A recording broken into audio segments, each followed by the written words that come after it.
Sometimes, the right story finds you at the right time. If this one finds you today, subscribe and stay with us. Observation deck of the Stellar Concord station was unusually still. Among the glass panels, 18 delegates from 10 different species stood frozen, their eyes fixed on the bioluminescent chamber below. A soft hum of the station's energy shields was the only sound, reverberating faintly across the observation deck. Inside, Lyra, a human xenobiologist, knelt on the polished floor beside a litter of Thryn cubs, creatures from the volcanic world of Valkara Prime. The Thryn were apex predators, their adults towering over 10 feet tall, claws capable of slicing through reinforced armor, and jaws whose bite force could crush bone like twigs. Their offspring, though smaller, carried the same lethal potential. At just 4 months old, these cubs were already the size of earth wolves, all sinew, teeth, and instinct. "They shouldn't be in there," hissed Ambassador Kilra, her scales shifting nervously. "Thryn cubs are not pets. They are weapons in training." Station Security Chief, Captain Doric, a massive Krillian with 3 arms and battle scars etched across his dark hide, nodded. 2 handlers already injured this cycle. One nearly lost a limb, but the humans insisted. To join the Stellar Concord, they must show they can engage safely with our warrior species. Lyra extended her hand toward the smallest cub, a silver-furred youngster she had named Ven. He was the runt of the litter, often pushed aside during feeding. His violet eyes followed her every movement, alert, calculating. "Easy there, little one," Lyra murmured through the intercom. "I won't hurt you." Ven's lips curled back, revealing sharp, jagged teeth. A low growl rolled from his chest, a sound most species would take as a signal to retreat. Several delegates instinctively stepped back. Lyra stayed still, her hand extended, fingers relaxed. Patient, calm. "What is she doing?" squeaked Dr. Zinn, a tentacled physician, coils curling anxiously around her spherical body. "That posture signals submission. The cub will attack." But Ven did not attack immediately. He crept forward, one careful paw at a time, nostrils flaring as he assessed her scent. The chamber's environmental system carried that scent to the observation deck sensors, a mixture of adrenaline and something else.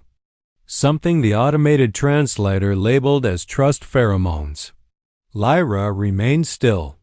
Ven sniffed her fingers, then, in a flash almost too fast to see, lunged and clamped his jaws gently around her sleeve. Chaos erupted on the observation deck.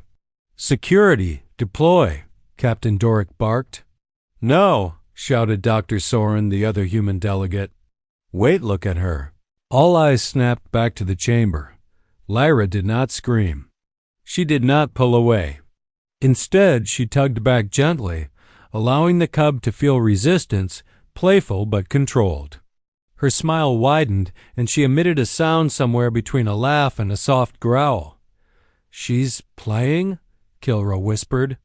"Yes," Dr. Soren explained. "On Earth, young humans engage with predator species this way. Dogs, cats, wolves, they learn boundaries through play. Lyra is teaching Ven that she is not prey, but not a threat. She is a companion." Ven pulled harder, tail swishing with excitement. Lyra allowed herself to be tugged slightly, then regained balance, teasing the cub. One by one, the other 4 Thryn cubs approached, curiosity overpowering aggression. Within moments, all 5 were engaged in the game, playfully swatting at her uniform and grabbing at straps of her equipment. Lyra laughed a genuine, joyous sound that echoed through the chamber intercom.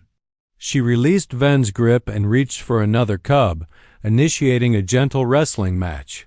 The cubs responded eagerly, their earlier hostility replaced by exuberant play. "Unbelievable," muttered Captain Doric. "These creatures sent 2 handlers to medbay, and she's playing with them." "Not unbelievable," corrected Elder Shira. A Thryn matriarch who had remained silent until now, her massive form filling one corner of the observation deck. Observe her movements. She never exposes her throat, never presents herself as weak, but she never shows fear. She acknowledges their strength without submission. This is how warriors earn trust. Lyra shifted tactics. From her belt, she retrieved a length of bioluminescent rope and dragged it across the chamber floor. Instantly, the cubs chased it, tumbling over each other in excitement, their playful growls filling the room. The humans had brought lessons from Earth predators, Volf pups, lion cubs, applied here to an alien species. How long has she studied Thryn behavior? Elder Shira asked, her voice tinged with reluctant respect. She hasn't, Dr. Soren admitted. Lyra specializes in Earth mammals. She's applying techniques learned in conservation programs, play, trust building, observation. Kilra's vocal sacs inflated with astonishment. You're saying she's using Earth predator methods on our species? Precisely, Dr. Soren said. Humans evolved alongside apex predators. Coexistence is in our nature. We form partnerships, communicate, domesticate. That is why we can manage creatures most species fear. In the chamber, Ven collapsed onto his back, exhausted but content. Lyra knelt beside him, gently scratching his soft underbelly, a gesture of trust that would normally provoke aggression. Yet Ven yawned, stretching his massive jaws, and closed his eyes. Within minutes, all 5 cubs were lounging peacefully around Lyra, breathing steady, bodies relaxed. She remained their calm center, a human heart within a storm of predatory energy. Elder Shira let out a rumble, perhaps approval, perhaps amusement. In 1 hour, she has achieved what our best handlers could not in 3 months. She has earned their trust. The matriarch turned to the delegates.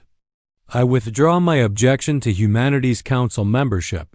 Any species that can transform our warrior children into playmates is either foolish to fear or too formidable to oppose. I believe it is the latter. Captain Doric deactivated emergency protocols. The delegates slowly relaxed, awe replacing tension. Lyra looked up at the observation window and waved. Ven, still drowsy, held her sleeve in a grip not of aggression but of comfort. The message was clear. Humanity had arrived among the stars, bearing a gift no other species possessed, the ability to recognize potential friends, even among the most dangerous of creatures. And the galaxy, whether ready or not, would never be the same again.